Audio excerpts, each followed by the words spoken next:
I have been thinking lately about all the things you need to consider when choosing which journal to buy.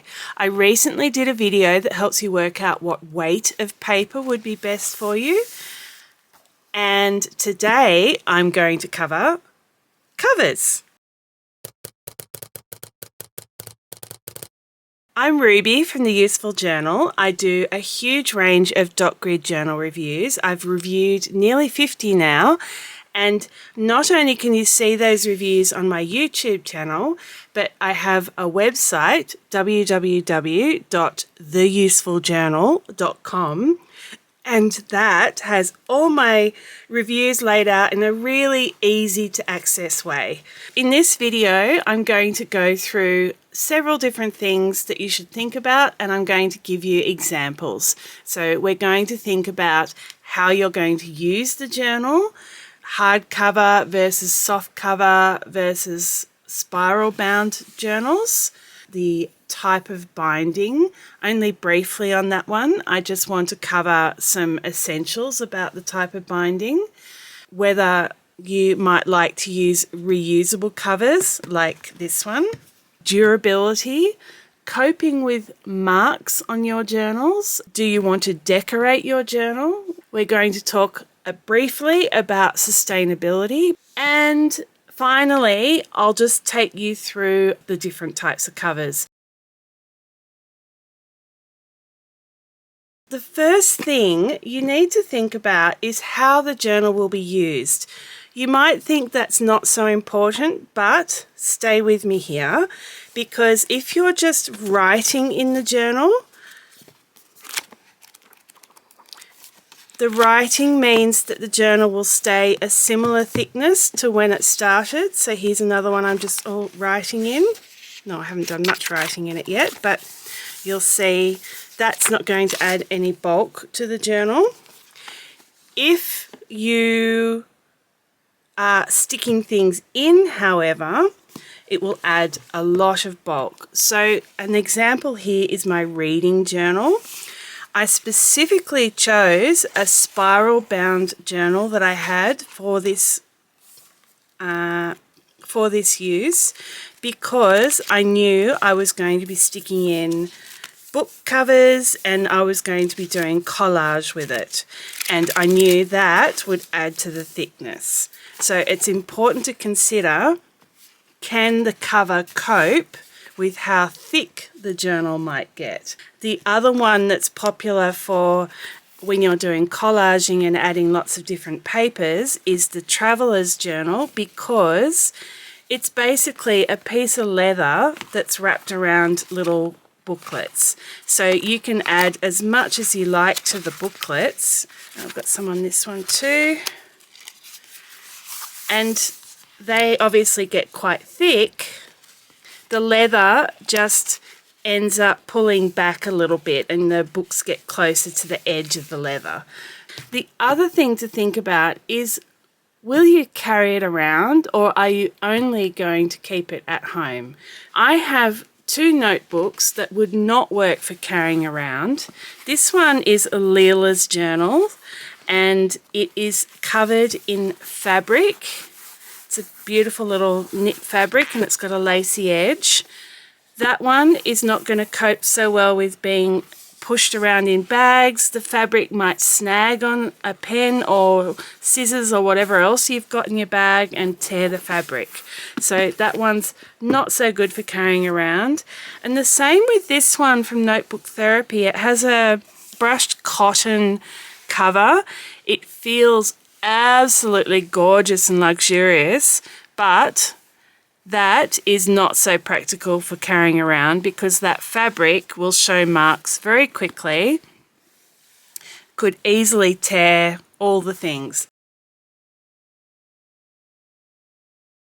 Let's have a little chat about hardcover versus soft cover versus, I'm going to mention spiral here, but I will talk about spiral when I talk about bindings as well. So the most common type of journal cover is a hard cover. So that's where it just doesn't flex very much. This is another one, the Leuchtturm.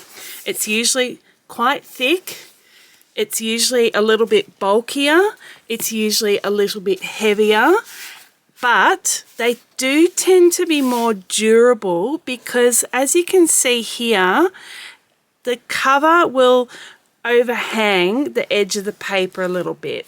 And that is an advantage because in soft covers, you will see that the pages are usually flush with the edge of the cover, and that means they're not protected as much. We'll look at a Leuchtturm soft cover. See again that the cover is flush with the edge of the paper. Advantages of a soft cover are that they are more flexible.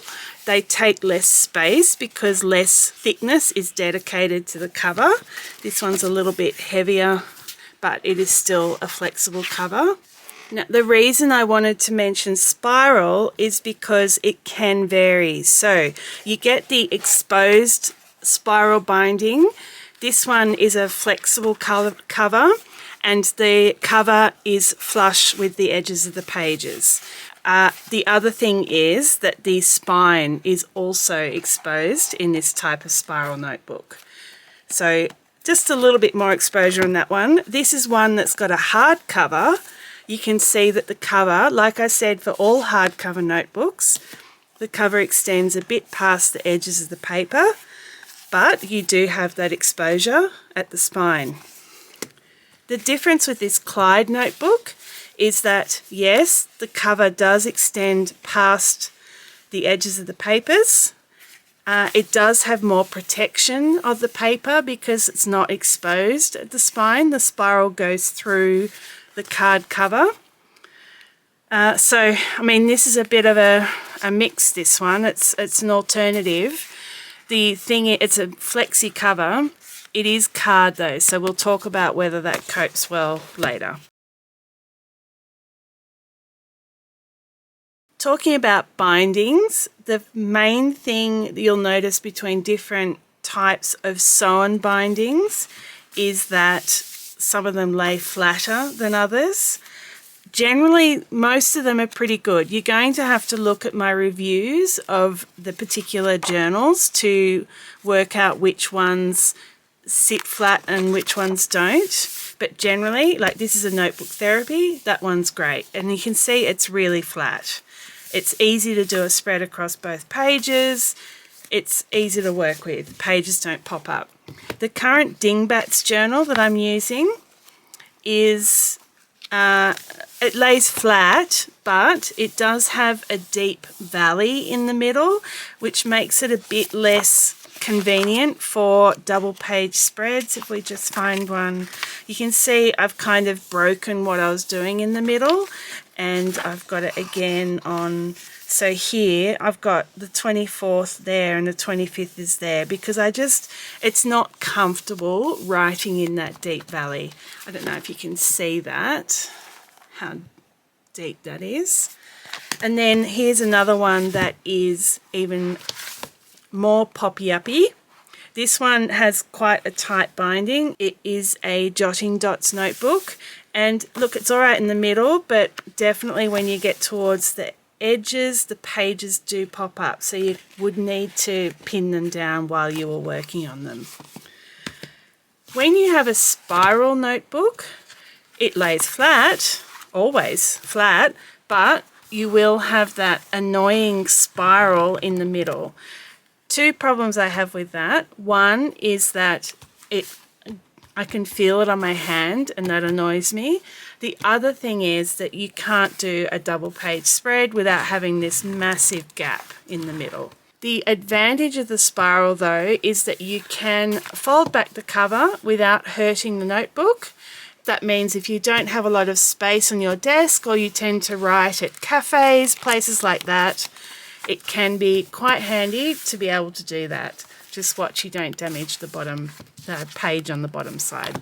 Keeping in mind that some spiral notebooks do have this kind of cover where the card or whatever the cover is goes through the spiral. This one has actually been designed to cope with folding back. It's had score lines in the card which helps it fold back. So it's really well designed and it still works. in that folded back way. So that is definitely one advantage of the spiral notebooks, because you certainly can't do that with these ones. It would very much damage your spine. I don't have any notebooks that are in a ring binder, but the advantage of those ones is that you can remove the page from the binder to work on it and then put it back in your notebook. You can reorder the pages at your convenience, but they do tend to be bulkier because of that clip open ring binder. I did also mention this one earlier, and this is held in by elastic bands, the Traveller's Notebook. I've actually got 2 bands in here so that I could have 3 separate little booklets in here.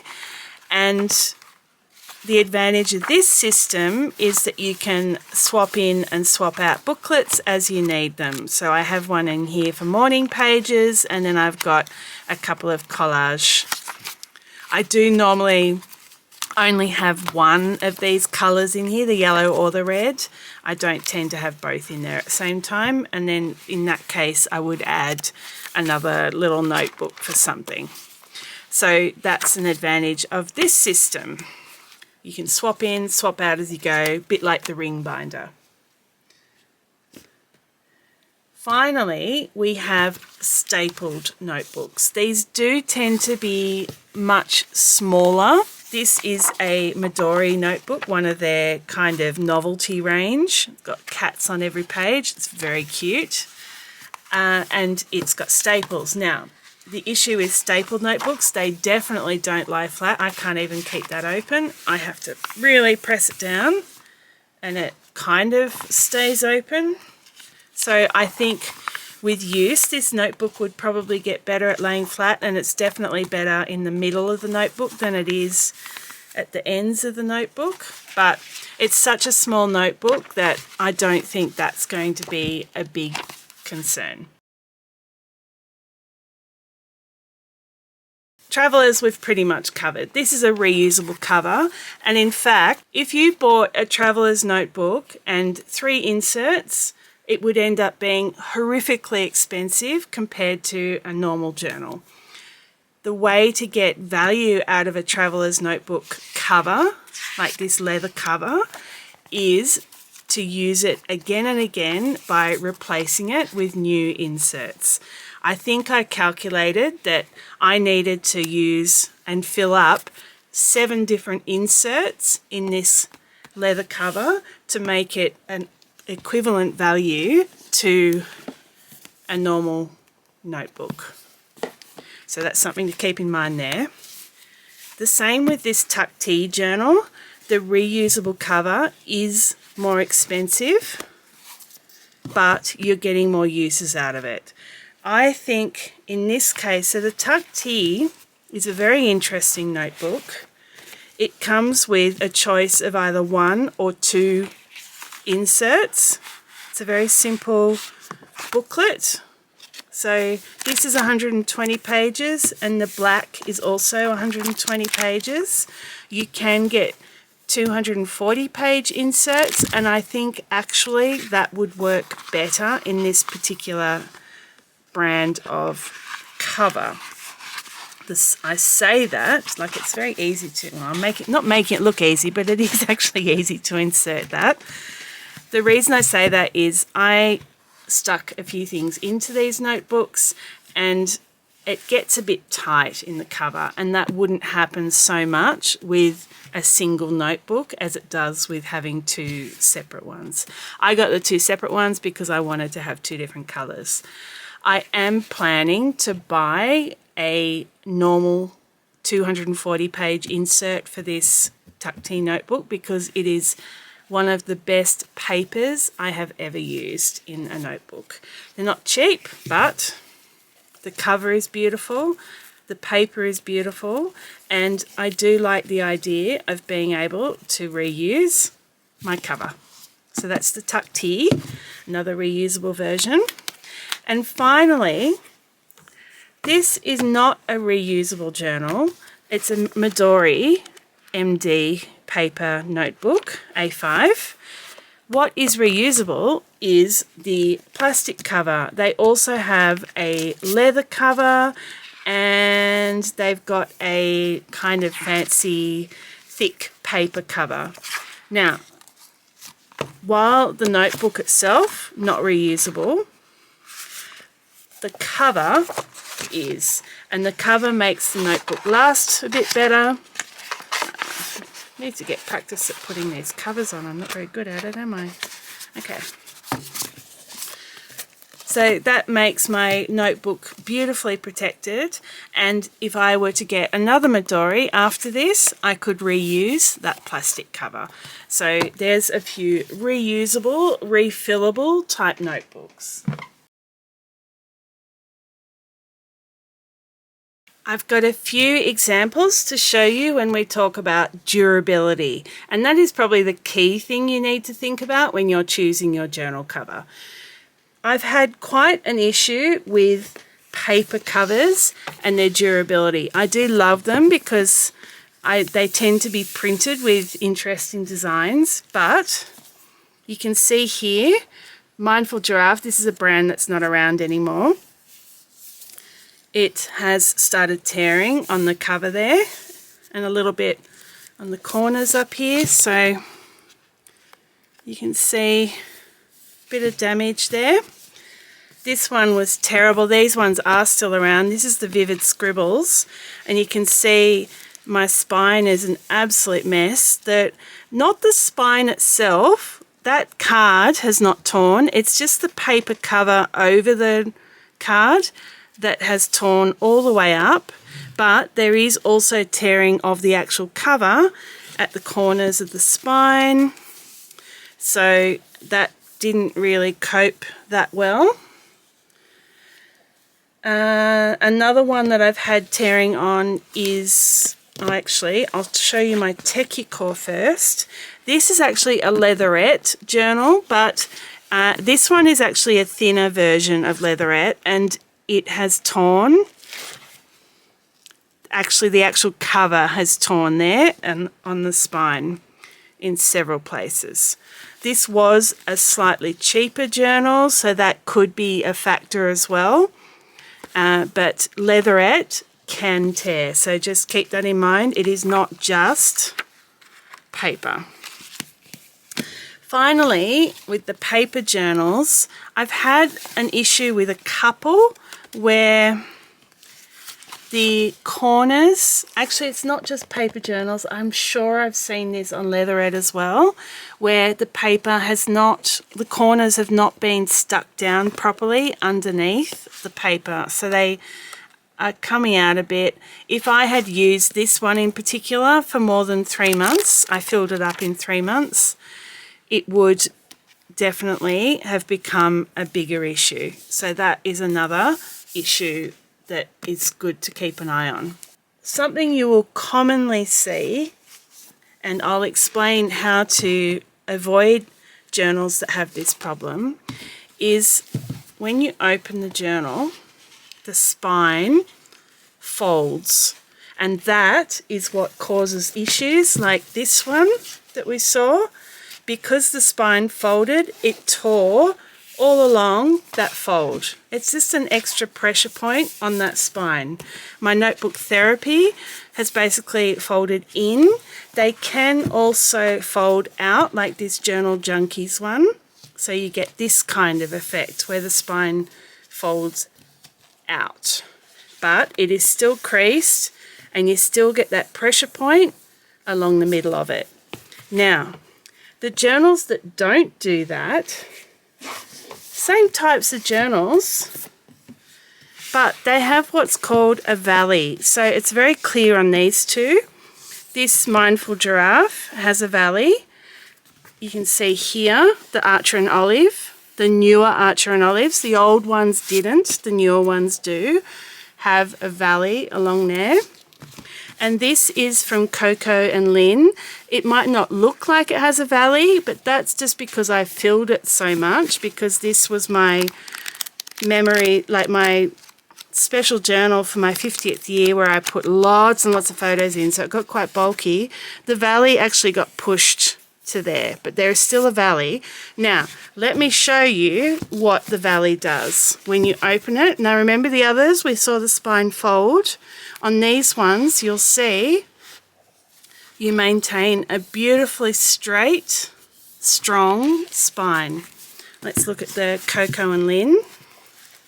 Again, it's not quite as neat as the other two, but you're getting the spine going out in one piece. It's not folding in the middle. Finally, the Archer and Olive. This is a very good spine. Beautifully neat. It's like the Mindful Giraffe. Beautifully neat, strong spine, not folding in half, so you're not getting that weak point. It basically transfers the pressure.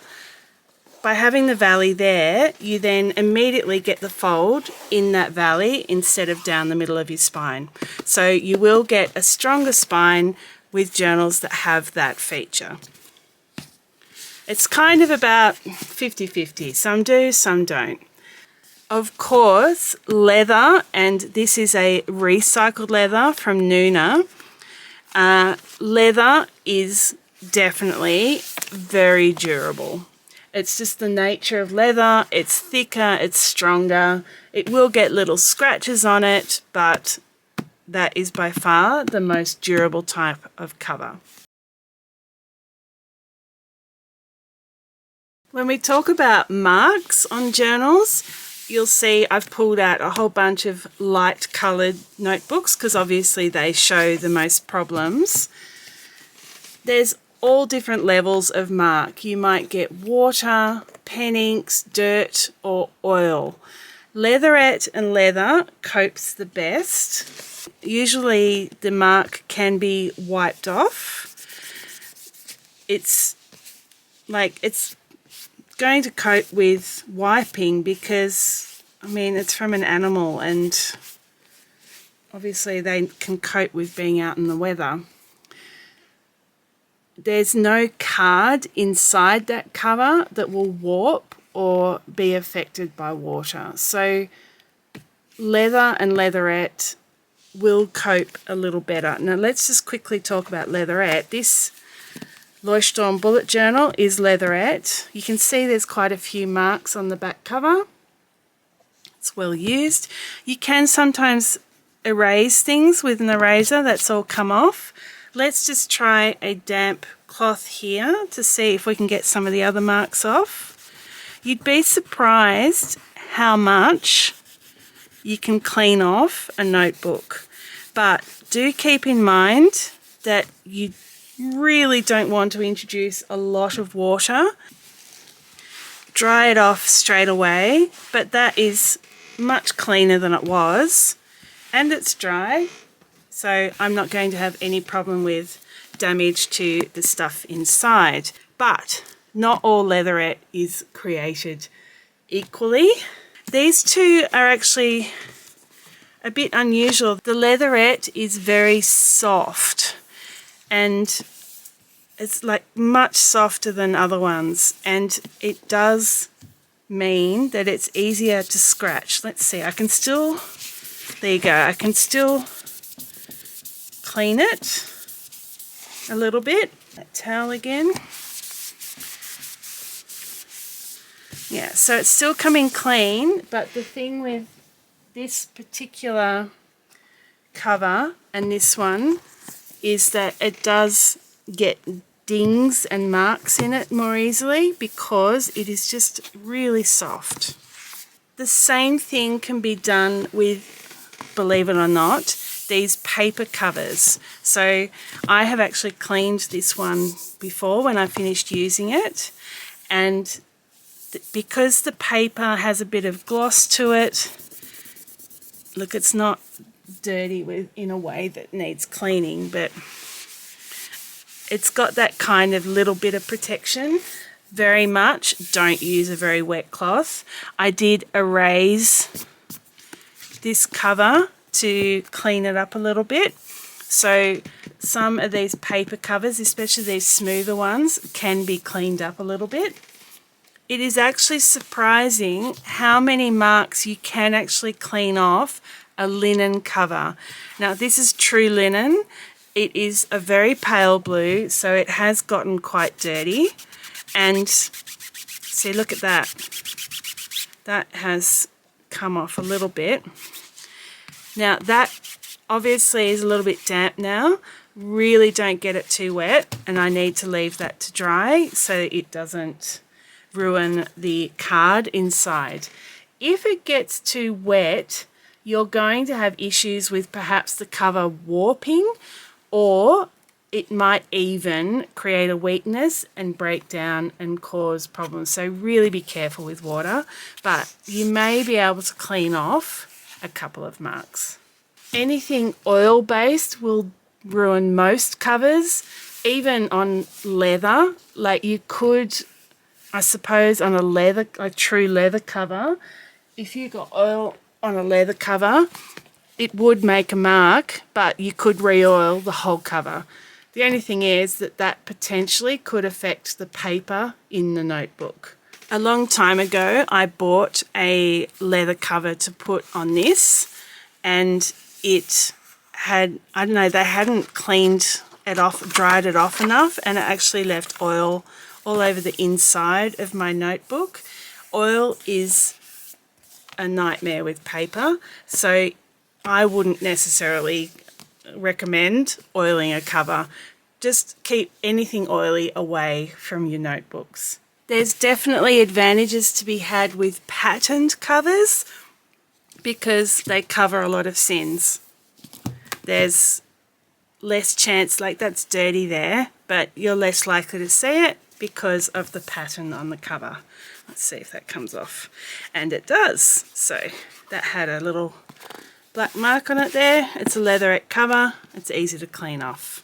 Your best bet, of course, is to just choose darker colours because they are going to show less dirt. These are both very well used. They're both full and they both look pretty good.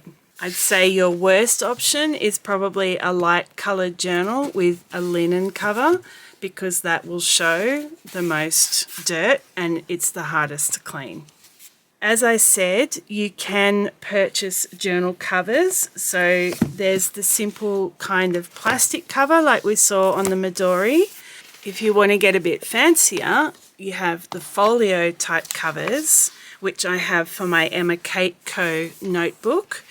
And it basically takes your notebook, slips it inside, and then you carry that around. Obviously that's a lot bulkier, but people do like them because they can carry a few other things in there as well. A few pens, just bits and pieces that you might need. So that's a popular option as well. There's quite a few of this type of cover. There's cloth covers, there's all sorts.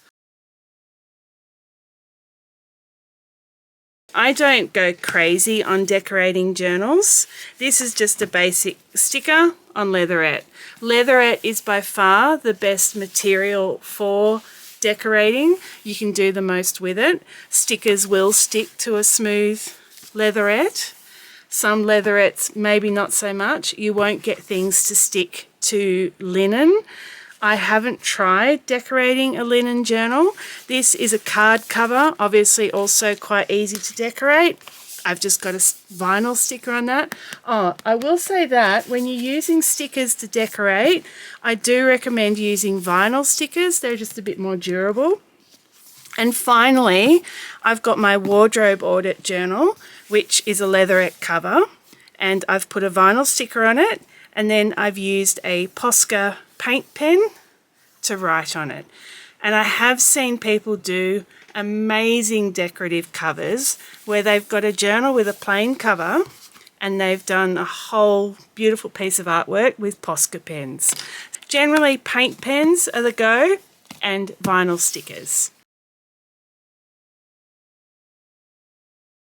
Let's talk quickly about sustainability of covers. So I have a big beef with people referring to leatherette covers as vegan leather because it's greenwashing the fact that the cover is plastic and has high quantities of fossil fuels in its makeup.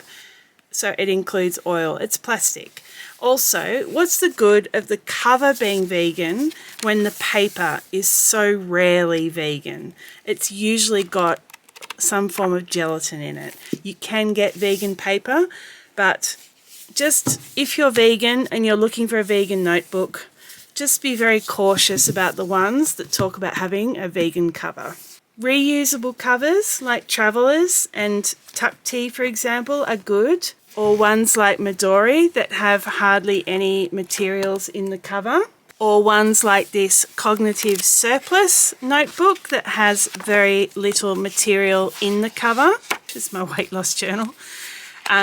That is a good option. And often these covers, like this one, this one is, this one isn't, often can be recycled. So it's much more common to get recycled covers than it is to get recycled paper. This one actually has recycled paper in it as well.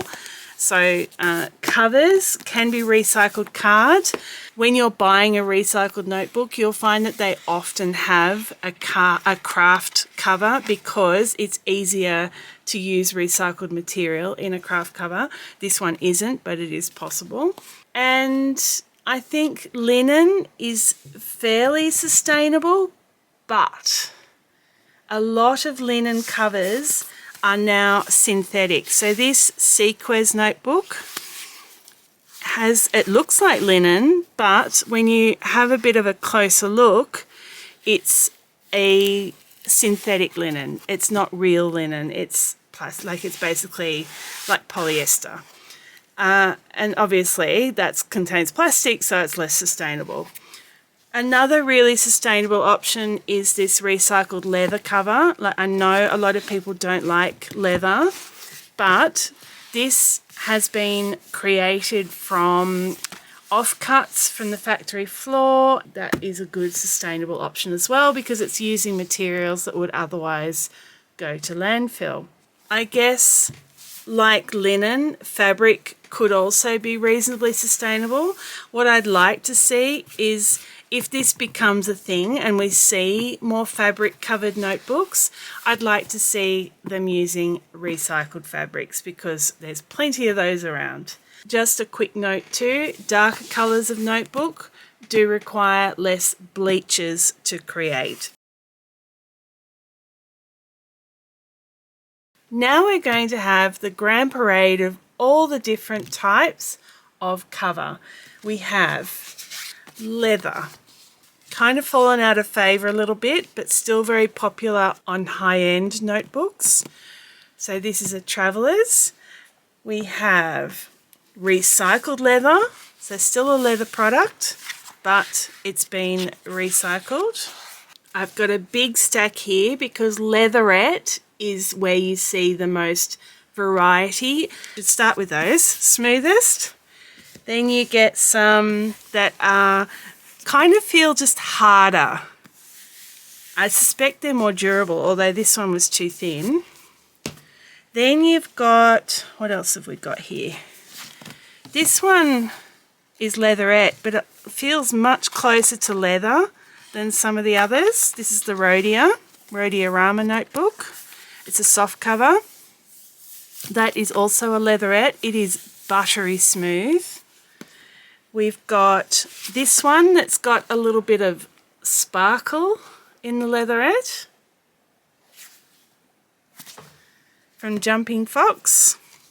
Then we've got printed leatherette, so it can be decorated, and we've got a couple here that have been decorated. This is a Reverie notebook. It's a watercolour paper, and it's been decorated with beautiful gold foil designs.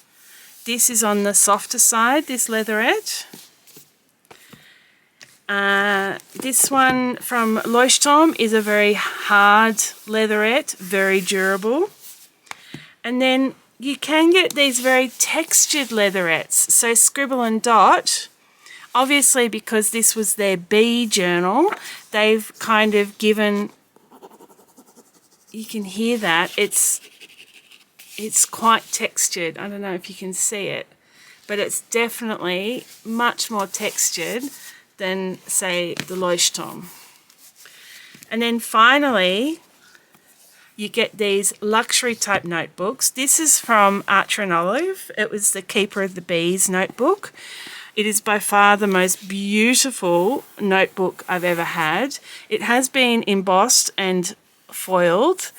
It feels like chamois, that really soft leather that you use to dry your car.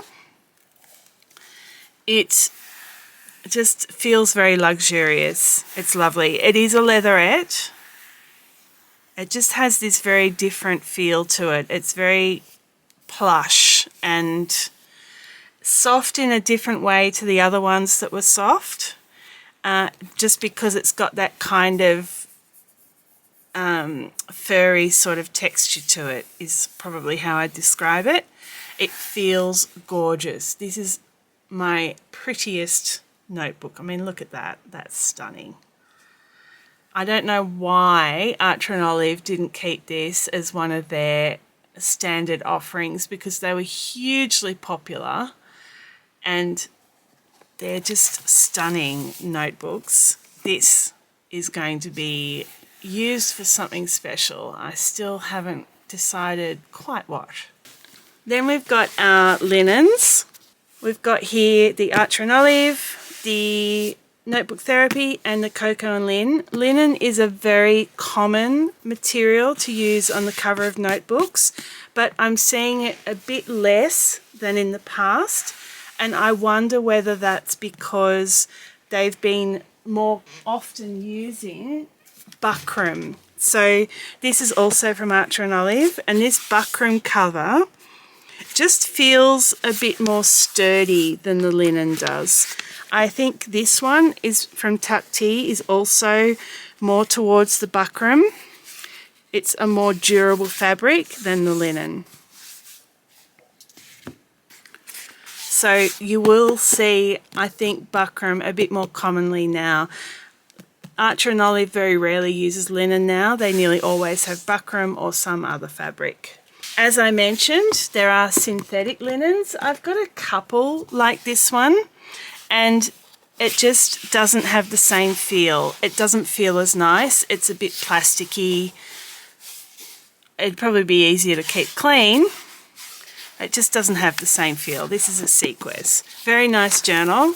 I don't know why they've chosen to use that particular fabric on the cover.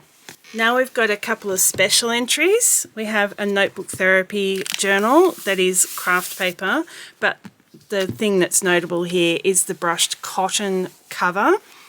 It feels absolutely gorgeous. It's like velvet, a very short pile velvet. It's absolutely beautiful. They do have, every now and then they have a notebook with this kind of cover. And recently I have purchased a couple of journals from Leela Journals, and these are fabric. So this one has been covered. It's quite low profile. It does have the lace trim. It is a knit fabric. And then this one is a boucle fabric with embroidery on it. I have seen embroidery on linen covers as well.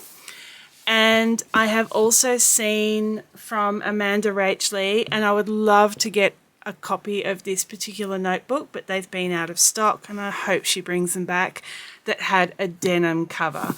I love the idea of denim because denim is so durable. It's dark and it just looks really cool. So you can get some fabric covers as well. Second last one is our paper covers. As I mentioned, they are a cardboard cover that has kind of a gloss finish paper over the card. You can see it there because it's damaged, but I do like these. They do tend to be printed. You very rarely get a plain cover of this sort, and I think that's why I like them, because you get a bit of a decorative cover, but they're not quite as durable. So that's the paper covers. And then finally, we have just basic card. So this Clyde string tie notebook has a basic card cover. So this Midori notebook has a craft card cover, very simple. And this one, inside its cover, I'll just pull it out again. has a basic card cover. The thing that this particular notebook is known for, the MD notebook, is just that it's very simple, minimalistic, and that's why they've got that plain card cover, which I have then added a plastic cover over to protect it.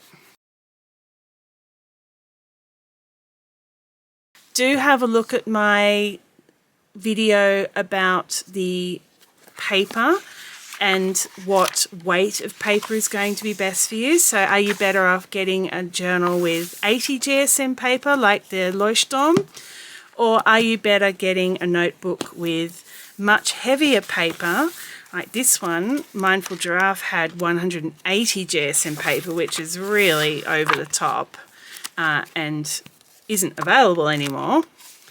It was very nice though.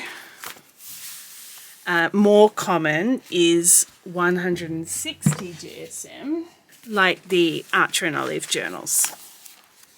That's a far more common weight, and the thing about that is you can do more creative stuff with it in terms of playing with the paper. Have a look at that video because it's kind of a good balance to this one, which is about the covers, and then you've got the insides as well. Well, that's it. I hope that was interesting. That is all the different sorts of covers that you might be able to find out on the market. Please let me know if I've missed one. I went through all my notebooks and that's what I came up with.